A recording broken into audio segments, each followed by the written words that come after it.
morning class. Today we are going to present the commentary on an article about minimum wage.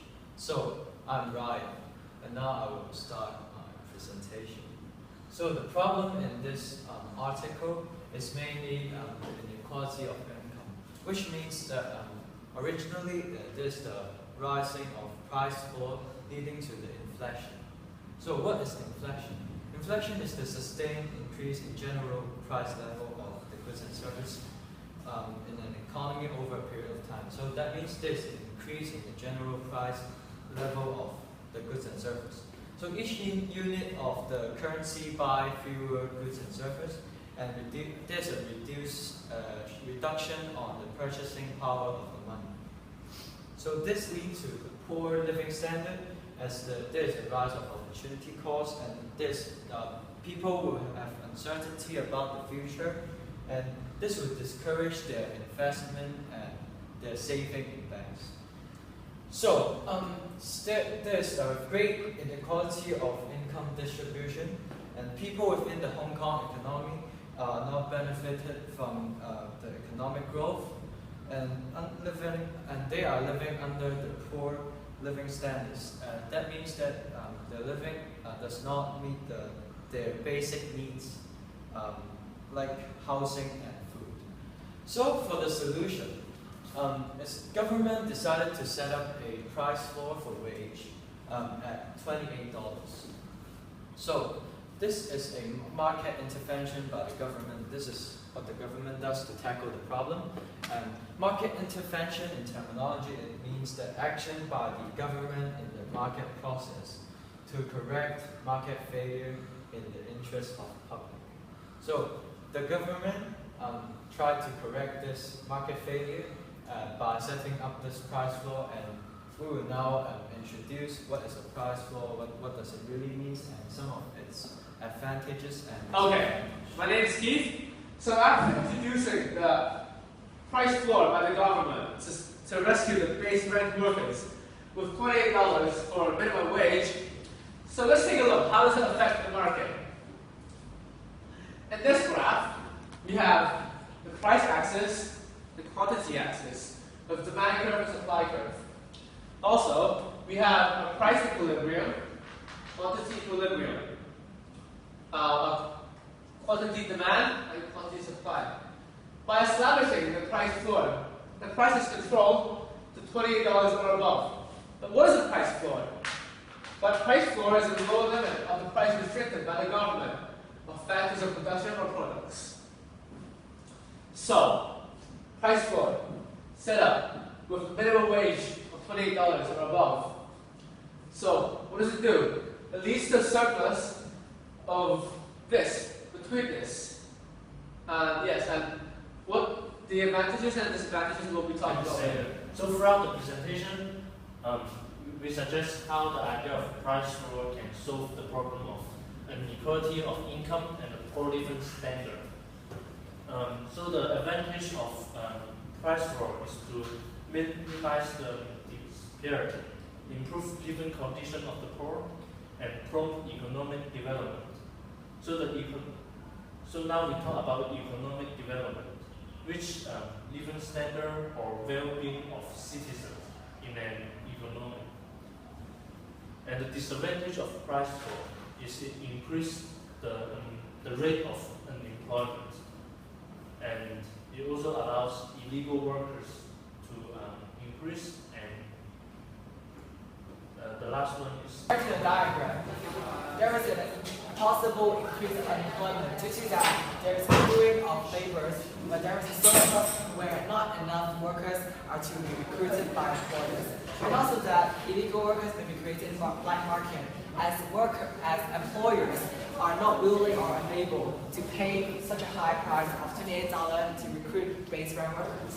So, turning up to a macroeconomic perspective, we can analyze the possible consequences of increasing establishing minimum wage with an ADAS model. So, in this model, it shows that due to the increase in wage of labor, SRS curve is shifted leftward from SRS 1 to SRS 2. SRS, the short run annual supply here, is It's defined as the total amount of real output that is produced in an economy and a positive price level within a period of time where the resource price, in this case labor, will not change in response to the price level, such as purpose. So, as you can see that as the SRAS curve shifts left to SRAS 2, and there's created three consequences. First, the price level will increase to price level at PL1 to PL2. The real GDP will decrease from potential GDP-YP to the current GDP, which is real GDP, which is YE, and also that there will be increase in the employment rate will be more than the natural rate of unemployment. So we told to solve increase the living standard of the workers and also to promote economic development by increasing the wage. But that the side effect is that it might in turn leads to stagflation in this diagram, and that the increase in price level will actually eliminate all the help that the government has provided or has tried to help the workers, and also leads to the consequence that there will be decrease in real GDP and leads to economic recession. So it is still an argument on whether minimum wage should be. So referring back to the diagram, illegal workers are created by the black market due to the fact that there is surplus of workers and that employers are unable or unwilling to pay such a high price to employ workers that they might employ at a lower price in other places. So also, QA is created as there are surpluses of labor in the market and there are not enough demand to take in all labor in the market. So, we are talking about how minimum wage can be affected at the microeconomic perspective. So now we're talking about how minimum wage will affect an economy at the macroeconomic perspective. So referring to the diagram here, this is the ADS model to show you that how minimum wage can affect an economy as a whole. So due to the increase of wage of labor, SRAS will be shifted left from SRAS1 to SRAS2. SRAS is shown aggregate supply here, which is defined as the total amount of real output that is produced in an economy at possible price levels within a period of time where resource price does not change in response to the change of price level.